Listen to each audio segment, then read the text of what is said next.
साथियों, आप अपनी स्क्रीन पर देख पा रहे होंगे, एक स्क्रीनशॉट आपको दिख रहा होगा। इस स्क्रीनशॉट में बहुत बड़ी खबर छुपी हुई है। जी हां, नई शिक्षक भर्ती का जो प्रस्ताव है उससे संबंधित ये खबर है और ये खबर बहुत ही इंपॉर्टेंट होने वाली है आप सभी के लिए। इसमें ऐसा क्या है जो आपके लिए बहुत इंपॉर्टेंट होने वाला है? देखिए, इसमें अभी पिछले कुछ समय में आपने पढ़ा होगा कि आयोग के द्वारा जितना खाली डेटा है शिक्षक भर्ती को लेकर, चाहे वो प्राइमरी हो या जूनियर हो, दोनों मांगे गए थे। उसका सही डेटा लगभग कितना पहुंचा है, इस बारे में ये मंथन किया जाएगा और साथ ही साथ कई महत्वपूर्ण बिंदुओं पर भी चर्चा की जाने वाली है। वो कौन कौन से महत्वपूर्ण 15 बिंदु हैं जो आप अपने स्क्रीनशॉट में देख पा रहे होंगे। आज के इस वीडियो में हम लोग यही चर्चा करने वाले हैं। तो बिना देरी किए आइए जल्दी से शुरू कर लेते हैं ये वीडियो।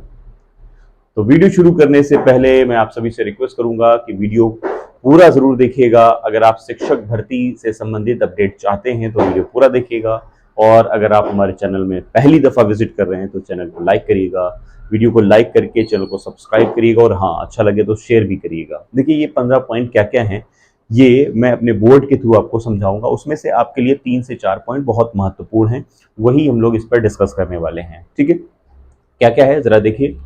देखिए, नई शिक्षक भर्ती 2023 का जो प्रस्ताव है, जैसा कि मैंने आपको एक आर्टिकल दिखाया, वो विधान परिषद में आयोग के द्वारा पटल पर रखा जाएगा, मंथन होगा उस पर, और 27 जून की ये प्रस्तावित बैठक है।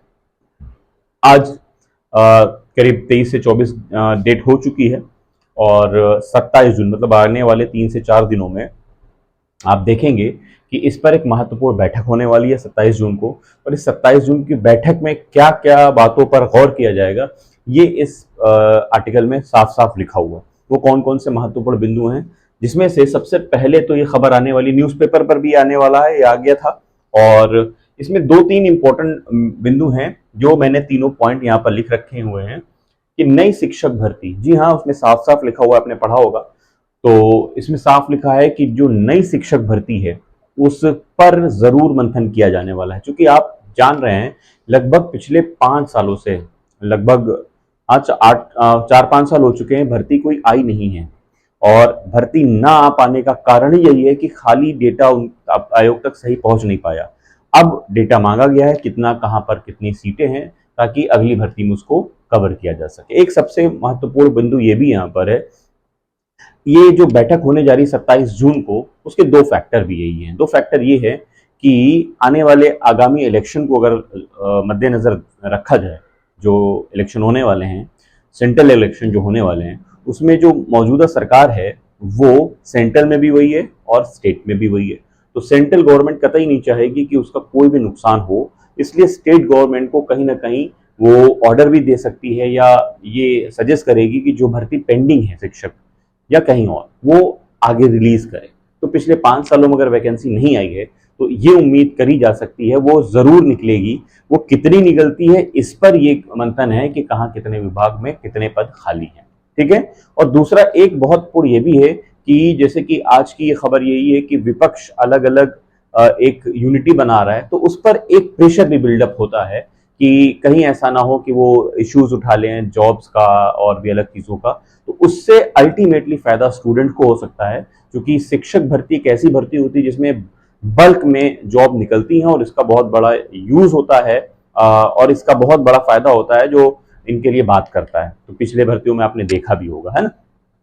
तो इसलिए ये मान के चलिए कि इसका बहुत बड़ा यूज होने जा रहा है। बच्चों के हित में, स्टूडेंट्स के हित में ये बहुत बड़ा फायदा है इलेक्शन और इस तरह का जो है विपक्ष का जो आज की खबर है, ताकि सरकार, वो चाहेंगे कि सरकार को एक तरह के दबाव मिले कि ये जॉब नहीं निकल रही है, तो इससे ये रहेगा कि भाई जॉब निकालिए, और ताकि इससे इल्जाम से बचा जा सके। एक पॉइंट तो ये हो गया।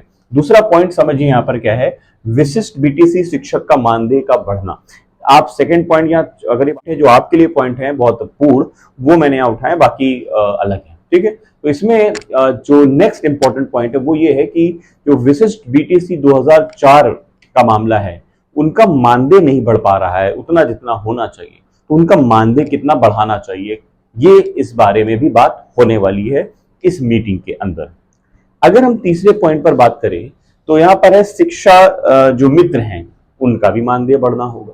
जैसे पिछली सरकार जो थी यूपी गवर्नमेंट में, जब 12 से 17 में, तो उस समय शिक्षा मित्रों की अच्छा खासा सैलरी होता था, या मानदेय जिसे कह सकते हैं आप, वो होता था।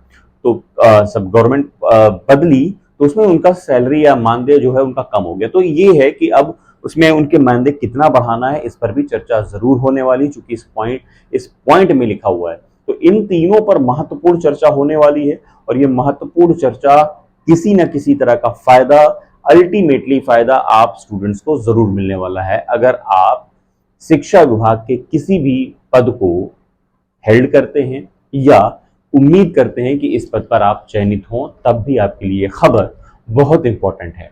तो आज के वीडियो में बस इतना ही। उम्मीद है वीडियो को बहुत अच्छा लगा होगा आपको, और आपने इसको अभी तक लाइक भी कर लिया होगा।